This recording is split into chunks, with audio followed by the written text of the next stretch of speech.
Narito na ang pambansang pantanggal umay upang maghatid ang mga kwento sa buhay. Buong barangay kapitbahay, mga tropa at tambay, tawagin na pati na rin si nanay. Anong kwento mo?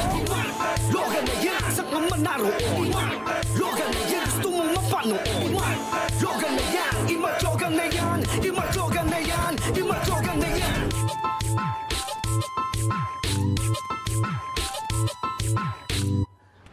Hello, Galogs! Balik eksena na naman ang Music Ka para sa mga kwentong kakamangha at kakatuwa. Kaya sit back mga kapatid dahil raratsada na naman ang mga storyang aking hatid. Ako ang inyong pambansang pantanggal umay kaka Mark Logan at ito ang top 5 mga kwentong Mark Logan.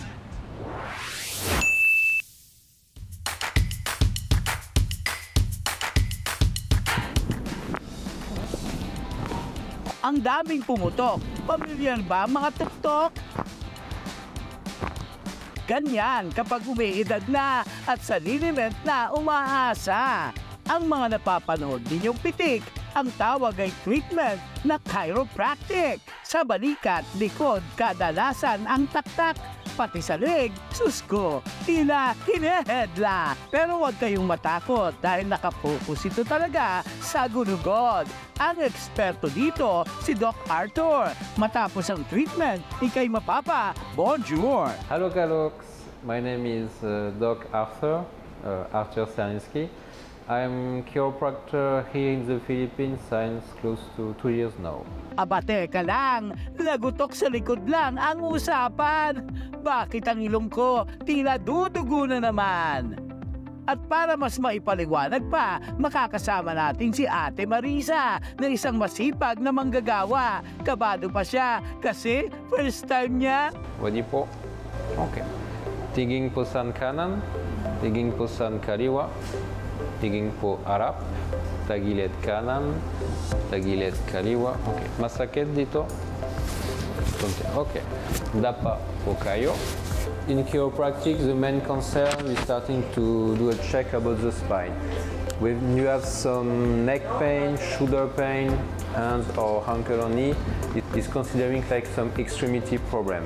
And you need to check what is the cause.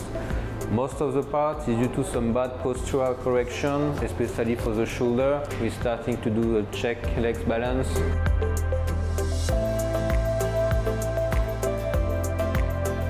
We're working with our hands to the joint, and the palpation gives some information to us to see which joint is not moving well. That means you have short leg on the left side, not because your bones leg are shorter. So for this you need to do some very masakit but masarap stretching. Okay.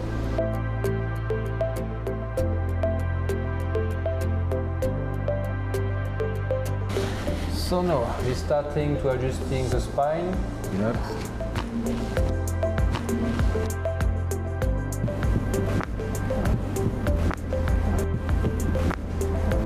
Kamusta po? Sobrang stress ako kanina. Ngayon, ang sarap ng pakiramdam ko. The session chiropractic treatment, I think it's better to have some rest for 1 or 2 days. So important for us to have some good information about the medical condition of our patient.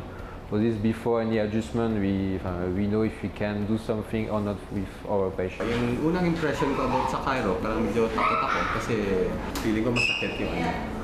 Pero hindi naman pala. Recommended ko sa mga sa 40s na edad. The youngest patient here was around 6 years old, and the oldest patient was around 92 years old. At dahil ito ay nasa usapang medisina, meron pa tayong mga konting paalala. Sa ibang bansa such as United States of America, nire-recognize naman po ang chiropractic therapy. May certificate of diploma pa nga sila pero dito sa Pilipinas as of the moment po hindi pa recognizable ng Philippine Regulation Commission po. Benefit din naman ang chiropractor, kaya lang may limitasyon nga, kaya ng sabi ko, hindi sila pwedeng mag-exceed kung ano man yung mga napapansin nila or na-observe nila sa mga. Ang limitasyon po ng chiropractic therapy ay hindi siya yung primary care provider. I highly suggest na pumunta po tayo sa ating primary care provider such as yung MDs or physician para ma-distinguish talaga po yung root cause kung saan nanggagaling yung sakit at mabigyan ng karampatang management po. When I adjusting you, sometimes you can hear some noise. It's not your bones who are broken, don't worry. Just some gas, some joint. Kung naririnig nyo pong tunog na ginagawa ng mga chiropractor pa gini-stretch po kayo or bone manipulation, yun po yung tinatawag natin na synovial fluid. Ang function po ng synovial fluid sa ating mga joints, siya po ay isang lubricant. Chiropractic, it's more similar to the Chinese medicine. That means we can check our patient to protect them before they become to be sick. Ang chiropractic ay hindi dapat gamiting panggamot sa anumang uri ng sakit, mas lalong hindi solusyon sa mga ipinagpalit sa malapit. Ang tindig ng katawan ay hindi lang for modeling, kundi para mas masaya ang iyong feeling. Basta't laging mapanuri kung legit ba. Siguradong sa mga sakit makakaiwas ka para sa kamakalawa, makapag-food trip ka pa. Di na lang tubig at dugo ang pwedeng kumulo. Pati ang mga business may kanya-kanyang pakulo. Super duper isip ng konsepto. Makuha lang ang target market na sakto. Dito sa Marilao, Bulacan, may kakaiba kaming naspatan. Aakalain mong art museum ang datingan. Iba't ibang painting kasi ang pwede mong tingnan. Hello, Galogs! Welcome to The Artist and Me!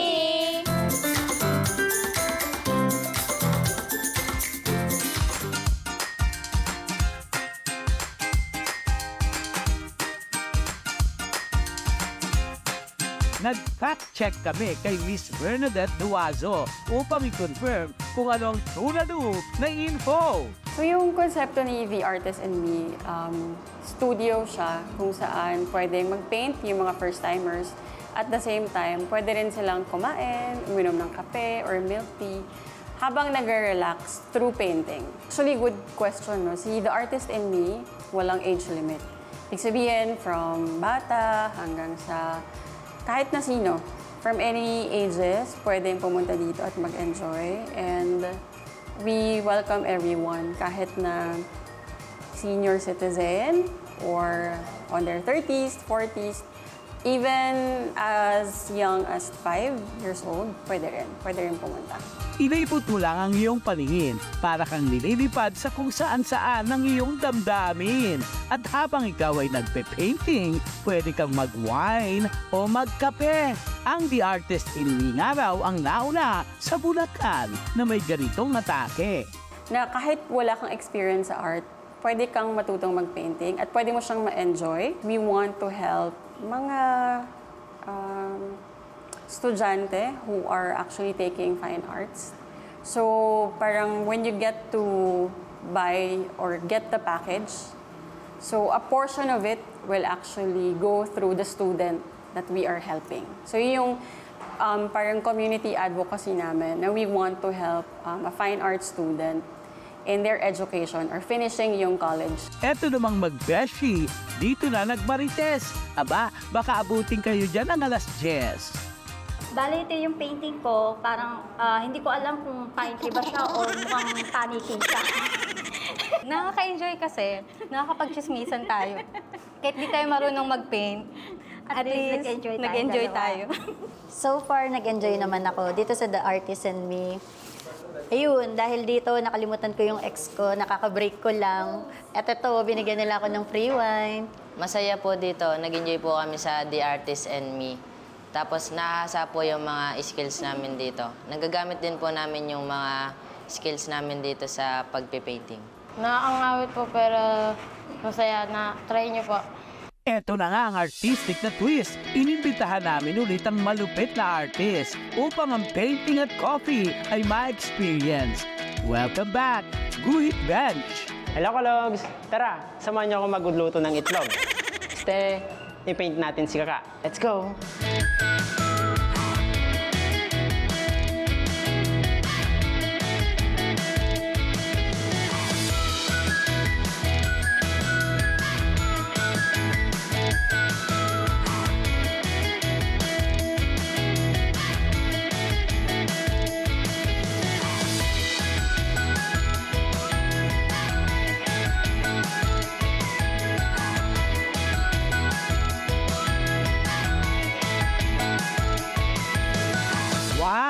Kaninong anak to? Ang galing ni Loco! In fairness, kuhang-kuha ang Perpacom Fest.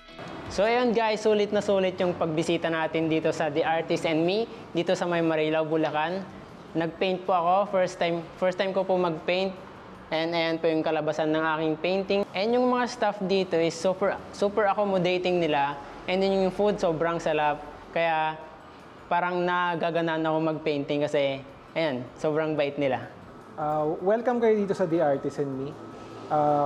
Kung gusto nyo lang na magpalipas ng oras or trip nyo talaga lang mag-paint, andito naman kami mga art instructors para i-guide rin kayo tsaka bigyan kayo ng mga advice kung ano yung dapat nyong gawin habang nagpipinta kayo sa session. Dayo na, Logalogs. Ipinta na ang saya at kulayan ang naka-black and white mong aura. Ala, iinom mo ng kape ang iyong problema. O ano, tara? Logan na yan, tumumapang imak. Logan na yan, imatlogan na yan, imatlogan na yan, imatlogan na yan. Logan na yan, imatlogan na yan, imatlogan na yan. Sa susunod na kwento, ikay mapapawaw dahil chikadora siyang aw-aw. Kilalanin natin ang super daldal na aso, Kamarites, ang kanyang amo.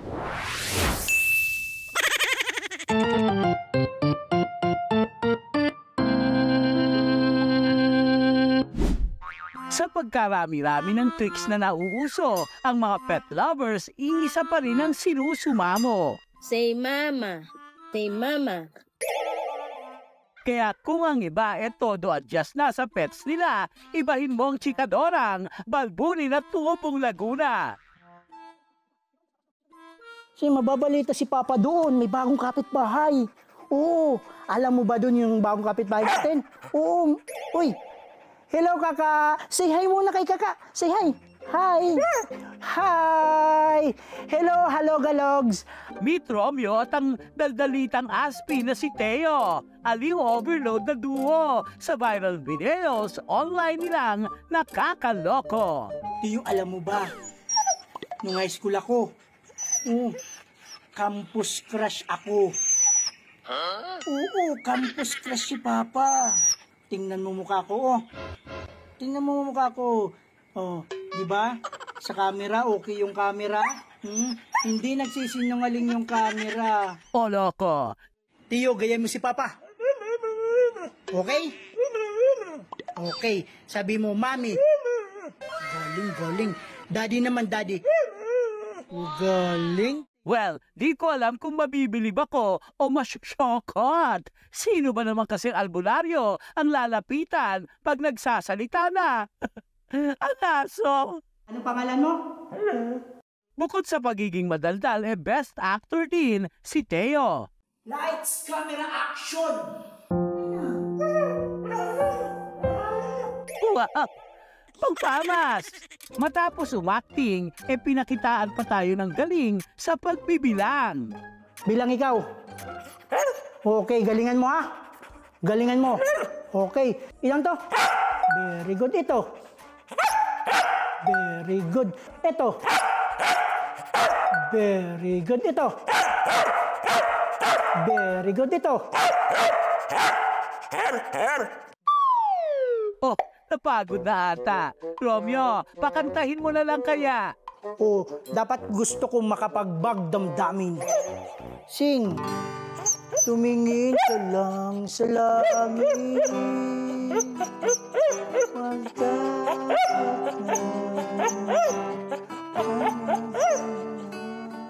All-purpose superstar talaga itong si Teo the Lodi. Maging sa Steppenings, di rin nagpahuli.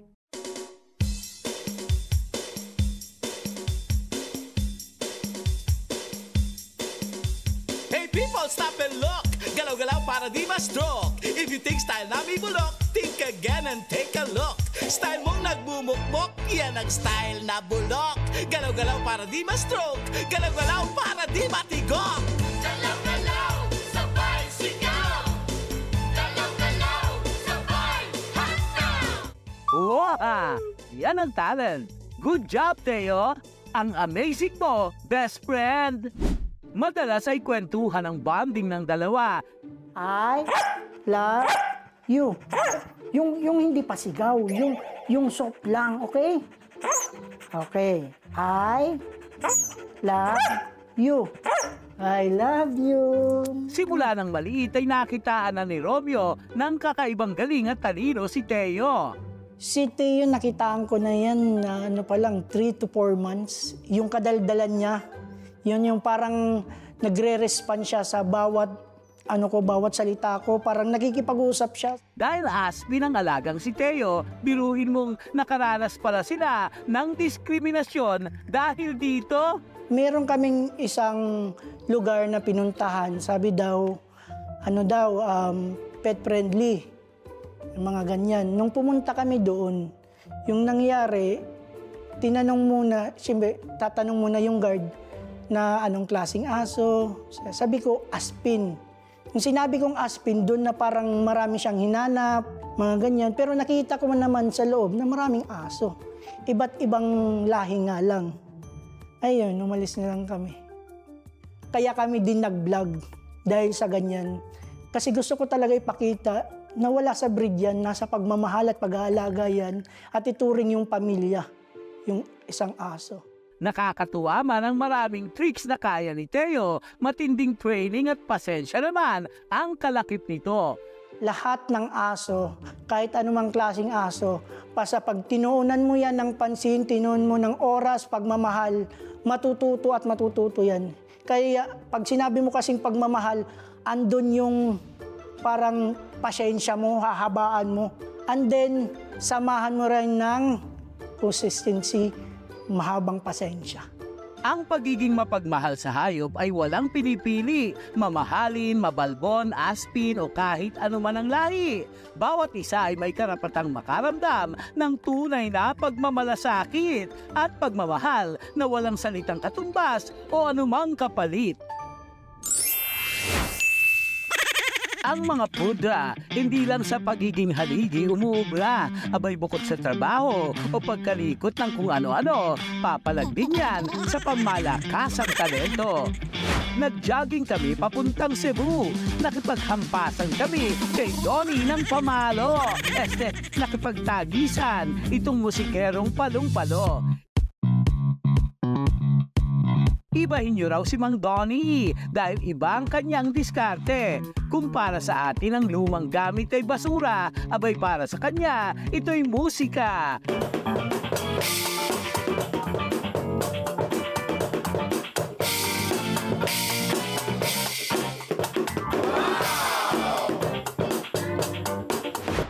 Hello Galogs! Ako po si Donnie Amaninsi, ang pinaka-astig na drummer dito sa Cebu at pinagmamalaki ko yung drum set ko na basura. Pinagsama-sama niya lang naman ang kalat upang mabuo ang unique drum set niyang Balak. Nagsimula ako sa pagtugtog ng instrumento ko noong kasagsagan ng pandemic kasi lockdown po yung lahat ng mga kalye. Kaya naisipan kong magkolekta ng mga recycled na bagay. Bagamat ang materyales ay patapon, ang kalidad di tunog na pag-iwanan ng panahon. Laban na laban pa rin ang kanyang kaldero't kahon. Okay? In 3, 2, 1, action!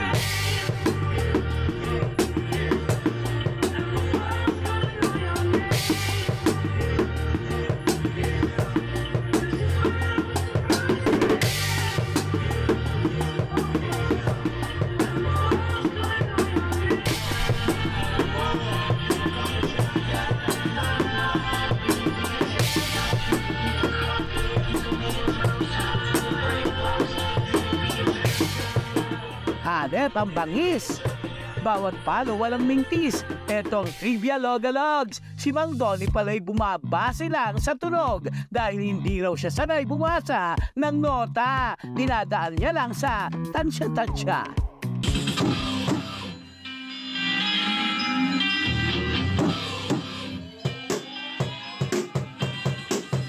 Nung kabataan ko, mahilig na talaga akong makinig ng music sa radyo.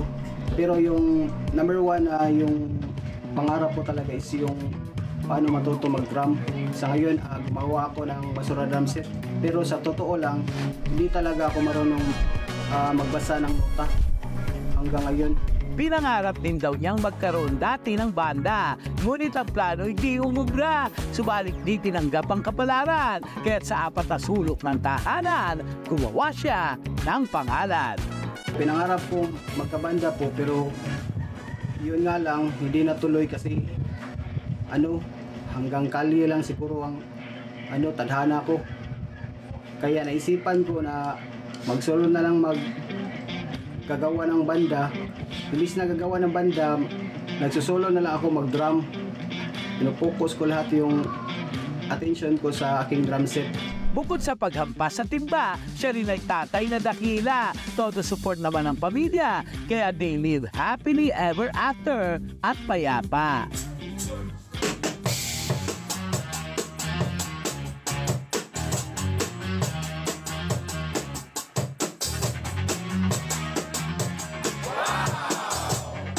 Tugtog lang ng tugtog, Mang Donnie. Gawin mo ang bagay na sa'yo'y nagpapahappy. Ikaw ang patunay na walang mahirap sa taong madiskarte. O siya, turn your basura into musika.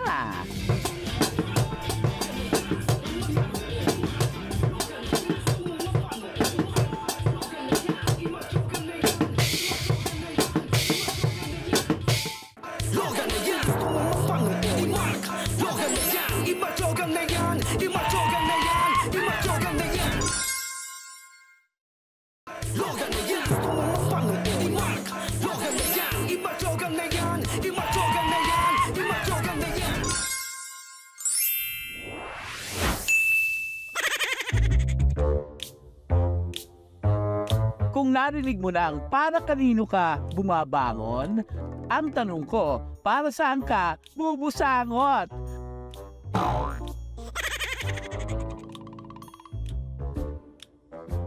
Ang iyong gigil, kuhang-kuha, daig pang nilamutak sa lukot ng muka. Hello, Galogs. 2 battles tayo. Hindi tayo mag-iinuman, kundi magbabasagan. 1 kwartong pwede mong masolo, pwedeng maglabas ng bad trip sa mundo.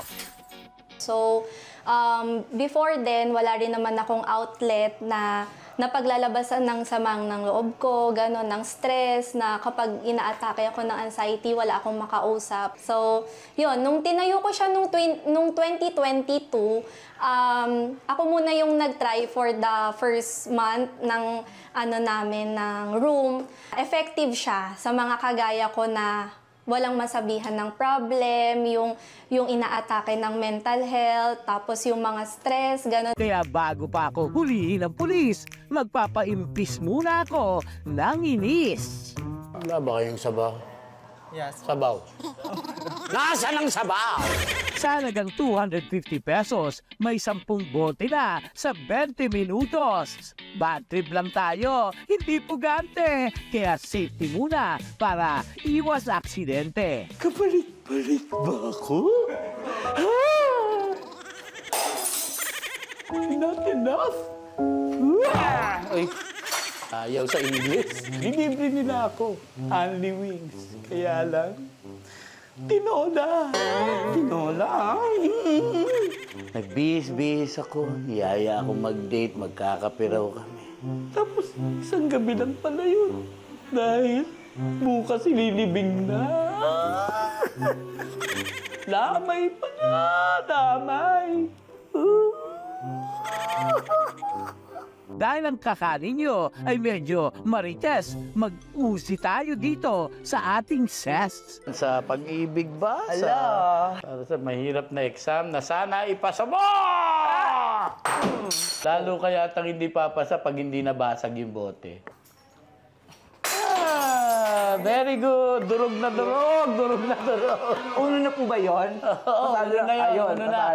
Feel ko mas naging okay yung pakiramdam ko. Pwede ka pang magpatugtog na tila music video o para hindi marinig sa labas sa mga sigaw mo. Ang pader pwede ring sulatan, mini diary para ikay maginhawahan. Mahalaga sa kanila ang iyong privacy. Kaya kahit may pinagdaraanan kang heavy, no judgment sila sa iyong story. May freedom inside the room na walang magja-judge kahit na anong gawin mo dito, kahit sumigaw, magwala ka dito. As in, safe na safe po sila dito sa loob. Mga kalogs, nag-post ako sa aking Facebook page ng hinanakit ng mga tao. At ito po ang naging resulta mula kay Rowena Concepcion. Sa akin po, yung mga taong walang isang salita. Yung tipong nag-oo, tapos pabawi. Ito, Rowena Concepcion, para sa iyo, sagot na kita. Ang salita! At ito naman, shout out kay Catalino Lara Antonia Jr. Sa akin ang nagpapastress yung mga students ko na kapag cleaners na, sila ay tumatakas, nagdi-disappear. Mr. Lara, ito para sa iyo, ha? Sagot na kita! At sa mga nasinso ng kanilang mga crush, eto naman ang para sa inyo. Shout out sa mga nasuotan ng maasim na helmet. Kadewi, eto sa inyo. Matapos kong magsisigaw, eto't ako'y mapapasingaw. Matalas man ang bubog ng boting tumaob, mas masakit bumao ng bubog sa loob. Pasensya na't ganyan ang adulting, naiisang tabi ang sariling feeling. Ang face the wall, pwede mong gawin. Wala ka bang piso pambili ng kakausapin? Paluwagin ang dibdib kahit saglit, para isip mo ready na ulit. Etong sa'yo! Eto pa! Eto pa! Lalaban sa buhay na malupit. Hanggang sa susunod na kwentuhan, samahan ang inyong pambansang pantagalumay. Sabay-sabay nating basagin ang lumbay, pag-aanin ang trip ng buhay. Ako ang inyong si Kaka Mark Logan po at ito ang Top 5 Kwento. Narito na ang pambansang pantanggal umay upang maghatid ang mga kwento sa buhay. Buong barangay kapitbahay, mga tropa at tambay, tawagin na pati na rin si nanay. Ano ang kwento mo? Mark Logan na yan. Saan ka man naroon? Mark Logan na yan. Sa katerbang kwentong kwela, hatid yan ng balita. 3 dekada na natin kasama. Sa mga kwentong merong weta at malulutong, pamasa nag-iyak lahat ay mabubusong. Balita na papanahon, tsaka pasok yan sa kahon. Mark Logan, hanggang lumbay sa telebisyon. Ano ang kwento mo?